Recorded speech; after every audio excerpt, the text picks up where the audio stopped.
ভারতের নীল সমুদ্রের গভীরে লুকিয়েছিল একটা অস্ত্র যা কাতারের মরুভূমি আর আমেরিকার শেল কূপগুলোকে কাঁপিয়ে দেবে। কল্পনা করুন, প্রতি বছর আমাদের ১৩ বিলিয়ন ডলারের গ্যাস আমদানি হঠাৎ কমে যাচ্ছে, আর সেই টাকা ফিরে আসছে আমাদের নিজের পকেটে, যাতে আমরা স্কুল বানাই, রাস্তা তৈরি করি আর আমাদের স্বপ্নগুলোকে উড়ান দেই। এই ভিডিওর গল্পটা শুরু হয় সেই বিশাল জাহাজের ডেক থেকে, যেখানে বিজ্ঞানীরা রাতের অন্ধকারে আগুনের শিখা দেখে চিৎকার করে উঠলেন, আর শেষ হয় আমাদের দেশের নতুন শক্তির যুগে, যেখানে কাতার আর আমেরিকা এখন ভাবছেন এবার কি হবে আমাদের বাজারের। আটকে থাকবেন না এই অ্যাডভেঞ্চারে, কারণ প্রতিটা মিনিটে লুকিয়ে আছে একটা রহস্য যা আপনাকে শেষ পর্যন্ত বাঁধিয়ে রাখবে আর ভারতের গৌরবের সাথে আপনার হৃদয়ে উথলে উঠবে। চলুন ডুব দেই এই গল্পে, কারণ এটা শুধু খবর নয়, আমাদের বিজয়ের গান।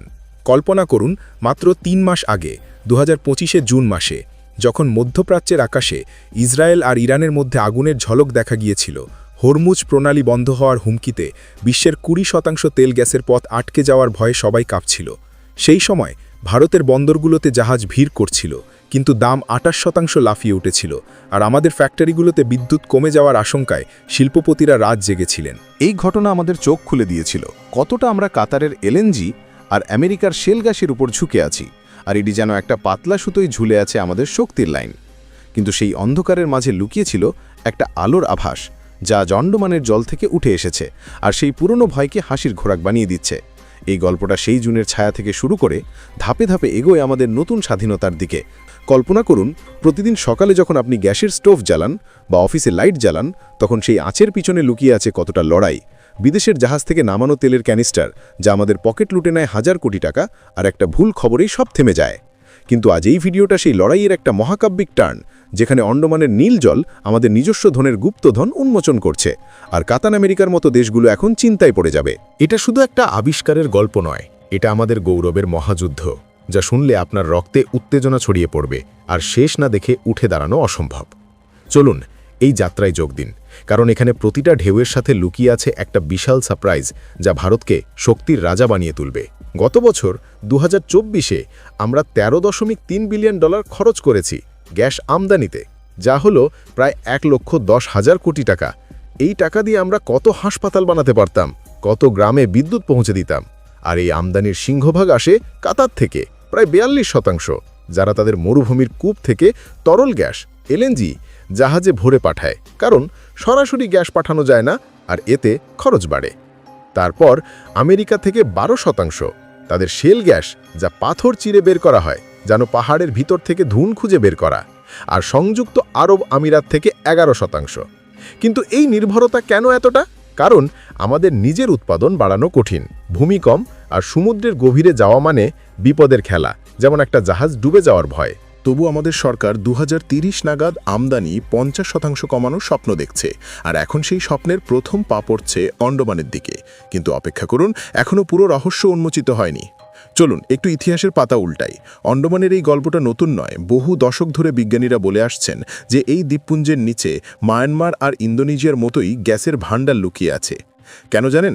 কারণ ভূতাত্ত্বিক গঠন একই, প্লেট সাবডাকশন, অর্থাৎ পৃথিবীর খোলসের টুকরোগুলো একে অপরের নিচে ঢুকে চাপ তৈরি করে, আর সেই চাপে জমা হয় জ্বালানি, যেন একটা বিশাল রান্নাঘরে গ্যাসের সিলিন্ডার গড়ে উঠছে।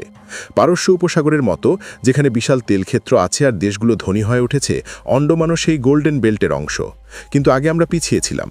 গভীর সমুদ্রে ৩০০ মিটার পানির নিচে যাওয়া মানে মহার্ঘ যন্ত্রপাতি, বিপজ্জনক ড্রিলিং আর ব্যর্থতার ছায়া।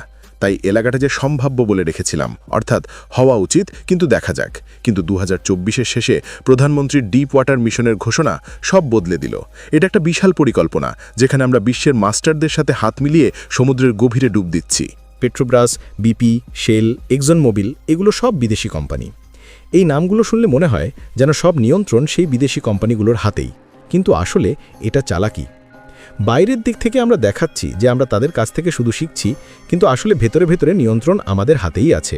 যেমন ধরুন, একজন ছাত্র যদি বড় টিউটরের কাছে পড়তে যায়, বাইরে থেকে মনে হয় টিউটরই সব শেখাচ্ছে, কিন্তু ছাত্র যদি বুদ্ধি করে শুধু টিউটরের কৌশলগুলো শিখে নিজের জীবনে কাজে লাগায়, তাহলে আসল লাভটা ছাত্ররই হয়। এখানেও একই ব্যাপার, বিদেশি কোম্পানির ছায়া থেকে আমরা শিখছি, কিন্তু ভবিষ্যতে নিয়ন্ত্রণ আর লাভ আমাদের দেশই পাবে। এই মিশনটা হাই রিস্ক হাই রিওয়ার্ড, যেমন একটা বড় জুয়া, যেখানে হারলে শিক্ষা পাওয়া যায়, কিন্তু জিতলে দেশের ভাগ্য উড়ে যায়।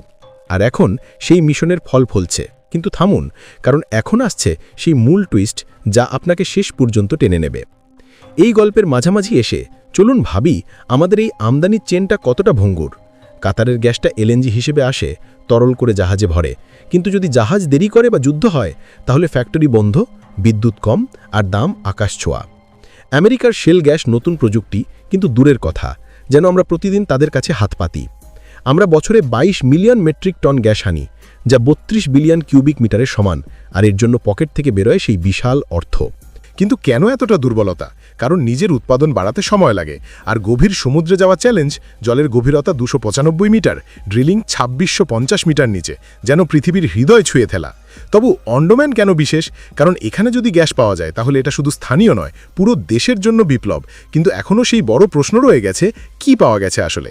ধৈর্য ধরুন, কারণ এখনই আসছে সেই মূল খবর যা কাতার আর আমেরিকাকে ঝাঁকুনি দেবে। আর এখানেই পৌঁছালাম সেই মহামূল্যবান মুহূর্তে। 2025-এর 26 সেপ্টেম্বর আন্ডামানের শ্রী বিজয়পুরম 2 কূপে সমুদ্র তীর থেকে মাত্র 17 কিলোমিটার দূরে 295 মিটার জলের গভীরতায় ড্রিল করার সময় হঠাৎ বেরিয়ে এলো সেই লেলিহান আগুন। ওয়েলটা 2212 থেকে 2250 মিটার গভীরতায় পৌঁছলে ইন্টারমিটেন্ট ফ্লেয়ারিং হলো, অর্থাৎ গ্যাস বের হয়ে জ্বলে উঠল, যা সরাসরি প্রমাণ করে যে সেখানে প্রাকৃতিক গ্যাস আছে, যেন সমুদ্রের তলা থেকে ভারতের বিজয় ধ্বনি উঠে এলো।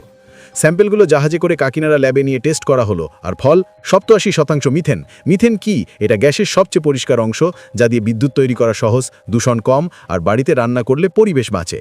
এটা কোনো ছোট খুঁজে পাওয়া নয়, এটা আন্দামান বেসিনের প্রথম নিশ্চিত হাইড্রোকার্বন, যা আমাদের বহুকালের বিশ্বাসকে সত্যি করে।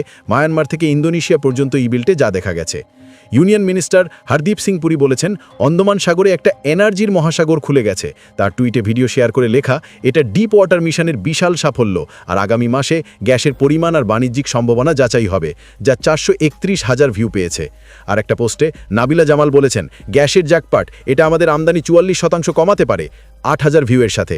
এখন প্রশ্ন, এটা কতটা বড় এখনও বলা যাচ্ছে না, কিন্তু যদি গায়ানার মতো বিশাল হয়, যেখানে অচিন্তনীয় রিজার্ভ পাওয়া গেছে, তাহলে কাতানে 44% আর আমেরিকার 12%-এর বাজার কাঁপবে। এই আবিষ্কারের পরের পদগুলো কি? প্রথমে অ্যাপ্রেজেল, অর্থাৎ আরও কয়েকটা কূপ খুঁড়ে দেখা যাবে গ্যাসের পকেট ছোট না বিশাল। তারপর ফ্লো টেস্ট, গ্যাস কতটা সহজে বের হচ্ছে, কন্টিনিউয়াস না ছিটে ফোটায়।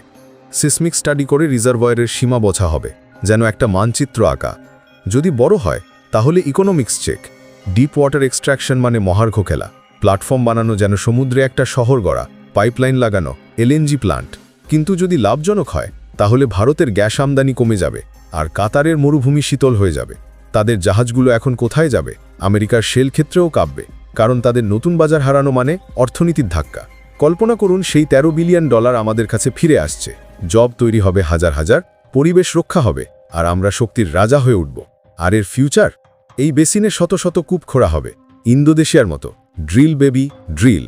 এটা অমৃতকালের মাইল ফলক, প্রধানমন্ত্রীর দূরদর্শিতার ফল, যা আমাদের সবাইকে গর্বিত করে।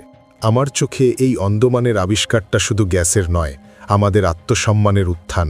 বহু বছর ধরে বিদেশের দিকে তাকিয়ে আমরা ভুলে গিয়েছিলাম যে আমাদের সমুদ্রে লুকিয়ে আছে অসীম শক্তি।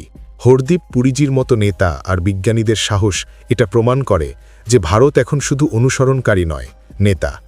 কাতার আমেরিকার জন্য এটা ঝটকা হলেও আমাদের জন্য এটা স্বাধীনতার নতুন অধ্যায়, যাতে আমদানি কমে, অর্থনীতি বাড়ে, আর সাধারণ মানুষের জীবন উজ্জ্বল হয়। ভিডিওটিকে শেষ করার আগে আপনাদের কাছে একটি ছোট্ট কুইজ, আর তা হলো, সম্প্রতি কোন ক্রিকেটার প্রথম ভারতীয় পুরুষ খেলোয়াড় হিসেবে বিগ ব্যাশ লিগে অর্থাৎ অস্ট্রেলিয়া খেলবেন? Option A Ravi Ashwin, option B Virat Kohli, option C Shikhar Dhawan, option D Rahul. কমেন্টে আপনার উত্তর অবশ্যই জানান।